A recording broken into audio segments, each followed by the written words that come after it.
ವಾಲ್ಮೀಕಿ ಸಮುದಾಯದ 187 ಕೋಟಿ ರೂಪಾಯಿಗಳನ್ನ ಹಿಂದಿನ ಸರ್ಕಾರ ಅಂದ್ರೆ ಕಾಂಗ್ರೆಸ್ದೇ ಸರ್ಕಾರ, ಮುಖ್ಯಮಂತ್ರಿಗಳು ಮಾತ್ರ ಬದಲಾಗಿದ್ದಾರೆ. ಸಿದ್ದರಾಮಯ್ಯನವರು ಇರತಕ್ಕಂಥ ಸಂದರ್ಭದಲ್ಲಿ ನಾಗೇಂದ್ರ ಅವರು ಅದರ ಸಚಿವರಾಗಿದ್ರು. 187 ಕೋಟಿ ರೂಪಾಯಿಗಳನ್ನ ಆವತ್ತು 600 ಖಾತೆಗಳಿಗೆ ವರ್ಗಾವಣೆ ಮಾಡಿಕೊಂಡು ಚಿನ್ನ ಖರೀದಿ ಮಾಡಿದ್ರು, ಬೆಳ್ಳಿ ಖರೀದಿ ಮಾಡಿದ್ರು, ಲ್ಯಾಂಬರ್ಗಿನಿ ಕಾರು ಖರೀದಿ ಮಾಡಿದ್ರು, ಜಮೀನುಗಳ ಮೇಲೆ ಹಾಕಿದ್ರು, ಬಳ್ಳಾರಿ ಚುನಾವಣೆಗೂ ಕೊಟ್ಟಿದ್ರು, ತೆಲಂಗಾಣ ಚುನಾವಣೆಗೂ ಕೊಟ್ಟಿದ್ರು. ಇದನ್ನು ನಾವು ಹೇಳಲಿಲ್ಲ. ಕಳೆದ ವಾರ ಸದನದಲ್ಲಿ ನಾವು ಪ್ರಶ್ನೆ ಕೇಳಿದಾಗ ಸರ್ಕಾರವೇ ಈ ಎಲ್ಲ ಉತ್ತರಗಳನ್ನು ಕೊಟ್ಟಿದೆ. ಅಂದಮೇಲೆ ಕಾಂಗ್ರೆಸ್ ಪಕ್ಷ ಭ್ರಷ್ಟಾಚಾರದಲ್ಲಿ ಇತ್ತೋ ಇಲ್ವೋ? ನಾಗೇಂದ್ರ ಅವರು 187 ಕೋಟಿ ಕದ್ದಿದ್ರ ಇಲ್ವೋ? ಎಸ್. ನಮ್ಮ ರಾಜೀನಾಮೆ ಕೇಳಲಿಕ್ಕೆ ಇದೇ ಕಾರಣ, ಬೇರೆ ಏನೂ ಇಲ್ಲ. ನಾಗೇಂದ್ರ ಅವರು ಒಂದು ಕಾರ್ಡ್ ಪ್ಲೇ ಮಾಡ್ಲಿಕ್ಕೆ ಸ್ಟಾರ್ಟ್ ಮಾಡಿಬಿಟ್ಟಿದ್ದಾರೆ. ಇದನ್ನ ಮುಖ್ಯಮಂತ್ರಿಗಳಾಗಿರ್ತಕ್ಕಂಥ ಡಿ.ಕೆ. ಶಿವಕುಮಾರ್ ಅವರು ಹೇಳಲಿಕ್ಕೆ ಪ್ರಾರಂಭ ಮಾಡಿದ್ದಾರೆ. ಪಾಪ ನಾಗೇಂದ್ರ ದಲಿತರು, ನಾಗೇಂದ್ರ ದಲಿತರಾಗಿರೋದ್ರಿಂದ ಬಿಜೆಪಿಯವರು ಟಾರ್ಗೆಟ್ ಮಾಡ್ತಿದ್ದಾರೆ ಅಂತ ಹೇಳಿದ್ದಾರೆ. ಮಾನ್ಯ ಡಿ.ಕೆ. ಶಿವಕುಮಾರ್ ಅವರೇ, ಅವರೇನೋ ದಲಿತರು, ಅವರು ನುಂಗಿದ್ದು ಹಣ ಯಾರ್ದು? ದಲಿತರದಲ್ವಾ? ಹಂಗಾದ್ರೆ ನೀವು ನುಂಗುವಾಗ ಆ ದಲಿತರ ಹಣ ನಿಮ್ಮ ಗಂಟಲಿನಲ್ಲಿ ಅದು ಹೆಂಗೋಯ್ತಪ್ಪ ಒಳಗೆ? ಅದು ಹೆಂಗೋಯ್ತಪ್ಪ? ಆವಾಗ ನಿಮಗೆ ನಾನು ದಲಿತರ ಹಣ ನುಂಗ್ತಾ ಇದ್ದೀನಿ, ಸರಿ ಇಲ್ಲ ಇದು ನಾನು ಮಾಡ್ತಾ ಇರೋದು ಅಂತ ಅನಿಸ್ಲಿಲ್ವಾಪ? ಡಿ.ಕೆ. ಶಿವಕುಮಾರ್ ಅವರೇ, ಹೋಗ್ಲಿ ಬಿಡಿ, ಅವರು ದಲಿತರು. ರಾಜಣ್ಣ ಯಾರು? ತುಮಕೂರಿನ ರಾಜಣ್ಣ ಯಾರಪ್ಪ? ಅವ್ರು ದಲಿತರಲ್ವಾ? ಅವ್ರನ್ನ ಯಾಕೆ ಮನೆಗೆ ಕಳಿಸ್ಬಿಟ್ರಿ ನೀವು? ಅವರು ಬ್ರಾಹ್ಮಣರ? ಅವ್ರ ಲಿಂಗಾಯತರ? ಹೋಗ್ಲಿ ಬಿಡು, ನಿಮ್ಮ ಜಾತಿಯವರ, ಒಕ್ಕಲಿಗರ?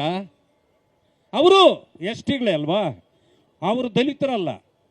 ಯಾರು ನುಂಗ್ತಾರೋ ಅವ್ರು ಮಾತ್ರ ದಲಿತರ? ಎಂತ ಇಬ್ಬಗೆಯ ನೀತಿ ಸ್ವಾಮಿ ನಿಮ್ಮದು. ಈ ಕಾರ್ಡನ್ನ ಓಡಾಡಿಸೋದು ಬಿಟ್ಟುಬಿಡಿ. ಮಾತೆತ್ತಿದ್ರೆ ದಲಿತರು 80 ವರ್ಷಗಳಲ್ಲಿ ನೀವು ದಲಿತರಿಗೆ ಮಾಡಿರ್ತಕ್ಕಂಥ ಅನ್ಯಾಯವನ್ನ ಒಂದೊಂದೇ ಬಿಚ್ಚಿಟ್ರೆ ಈ ವರ್ಷ ಪೂರ್ತಿ ಮಾತಾಡಬಹುದು ನಾವು. 80 ವರ್ಷದಿಂದ ಮುಖ್ಯಮಂತ್ರಿ ಮಾಡ್ತೀವಿ, ದಲಿತರನ್ನ ಮಾಡ್ತೀವಿ ಅಂದ್ರೆ ಮಾಡಿದ್ರ? ಮಾಡಕ್ಕೆ ನಿಮಗೆ ಯೋಗ್ಯತೆ ಇಲ್ಲ. ಎಐಸಿಸಿ ಅಧ್ಯಕ್ಷರು ಪಾಪ ದಲಿತರು, ಮುಖ್ಯಮಂತ್ರಿ ಆಗಬೇಕು ಅಂತ ಇಲ್ಲಿ ಕಾದಿದ್ರು, ಓಡಿಸ್ಬಿಟ್ರಿ ಅವ್ರನ್ನ. ಅಲ್ಲಿ ರಾಹುಲ್ ಗಾಂಧಿ, ಸೋನಿಯಾ ಗಾಂಧಿ, ಇಂದಿರಾ ಗಾಂಧಿ ಅವ್ರ ಮನೆ ಬಾಗಿಲು ಕಾಯಕ ಹಾಕೊಂಡ್ಬಿಟ್ಟಿದ್ದೀರಿ, ಸೆಕ್ಯೂರಿಟಿ ಗಾರ್ಡ್ ಮಾಡಿ ಹಾಕೊಂಡಿದ್ದೀರಿ.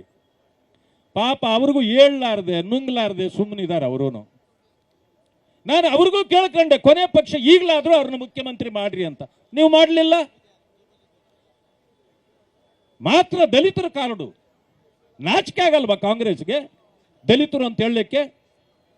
ಕೆಲವು ದಲಿತರು ಇದ್ದಾರೆ, ನನಗೂ ಗೊತ್ತಿದೆ. ಮಾತೆತ್ತಿದ್ರೆ ಬಾಬಾ ಸಾಹೇಬ್ ಅಂಬೇಡ್ಕರ್ ಜಿಂದಾಬಾದ್. ಬಾಬಾ ಸಾಹೇಬ್ ಅಂಬೇಡ್ಕರ್ ಹೇಳ್ತಾರೆ, ಈ ಕಾಂಗ್ರೆಸ್ ದಲಿತರ ಪಾಲಿಗೆ ಸುಡುವ ಮನೆ, ನೀವು ಅಲ್ಲಿ ಹೋದ್ರೆ ಸುಟ್ಟೋಗ್ತೀರಿ, ಭಸ್ಮ ಆಗಿಬಿಡ್ತೀರಿ ಅಂತೇಳಿ. ಆದರೂ ನಾವೆಲ್ಲ ಅಂಬೇಡ್ಕರ್ ಜೊತೆ ಇಲ್ಲಿ ಕಾಂಗ್ರೆಸ್ಸಿನ ಗುಲಾಮರು. ಕೆಲವರು ಗುಲಾಮರಾಗಿದೆ, ನೀವು ಹಾಕೊಳ್ಳಿ, ನಾವೇನು ಮಾಡೋಕ್ಕಾಗೋದಿಲ್ಲ, ಇದ್ಕೊಳ್ಳಿ. ಆದರೆ ಒಂದನ್ನು ತಿಳ್ಕೊಳ್ಳಿ, ಭ್ರಷ್ಟಾಚಾರ ನೀವು ಮಾಡಿದ್ರಿ. ನಮ್ಮ ರಾಜಣ್ಣ ಈಗ ಒಂದು ಮಾತಾಡಿದ್ರು, ರಾಜುಗೌಡರು 187 ಕೋಟಿ ನುಂಗಿದ್ರೆ ಸಾಕಾಗಲ್ಲ ರಾಜೀನಾಮೆ ಕೊಡಕ್ಕೆ. ಅದನ್ನ 1870 ಕೋಟಿ ಆದರೂ ನುಂಗಬೇಕಾಗಿತ್ತು. ಯಾಕಂದ್ರೆ ಕಾಂಗ್ರೆಸ್ನ ಸ್ಟ್ಯಾಂಡರ್ಡ್ ಅದು. ಈ ಸಣ್ಣದು ನುಂಗಿದ್ ಲೆಕ್ಕಕ್ಕೆ ಬರಲ್ಲಂತೆ ಪಾಪ ಅವ್ರು ಹೇಳಿದ್ದು. ಹಾಗೆ ಇವತ್ತಿನ ದಿವಸ ನೀವು ಅವರು ಜೈಲಿಗೆ ಹೋಗಿ ಬಂದಿದ್ದಾರೆ. ಜೈಲಿಗೆ ಹೋಗಿ ಬಂದರೆ ಕೇಸ್ ಪೆಂಡಿಂಗ್ ಇದೆ. CBI ಈಗ ಪ್ರಾಸಿಕ್ಯೂಷನ್ ಕೊಡಿ ಅವ್ರನ್ನ ಅಂತೇಳಿ ಗವರ್ನರ್ಗೆ ಪತ್ರ ಬರೆದಿದೆ. ಈಗ ಅವರು ಮತ್ತೆ ಪ್ರಾಸಿಕ್ಯೂಷನ್ ಕೊಟ್ಟರೆ ಮತ್ತೆ ಜೈಲಿಗೆ ಹೋಗ್ತಾರೆ ಅವರು. ಪಾಪ ಅಲ್ಲಿ ಇರಕ್ಕೆ ಸಾಧ್ಯನೇ ಇಲ್ಲ. ಆವಾಗ ಅವರೇನಾದರೂ ಜೈಲಿಗೆ ಹೋದ್ರೆ ಈ ಕಾಂಗ್ರೆಸ್ ಸರ್ಕಾರನೇ ಜೈಲಿಗೆ ಹೋದಂಗೆ. ಆಕ್ಚುಲಿ ಹೇಳ್ಬೇಕಂದ್ರೆ ಈ ಕಾಂಗ್ರೆಸ್ ಸರ್ಕಾರ ಪರಪ್ಪನ ಅಗ್ರಹಾರದಲ್ಲೇ ಇರ್ಬೇಕು ಯಾವಾಗಲೂ.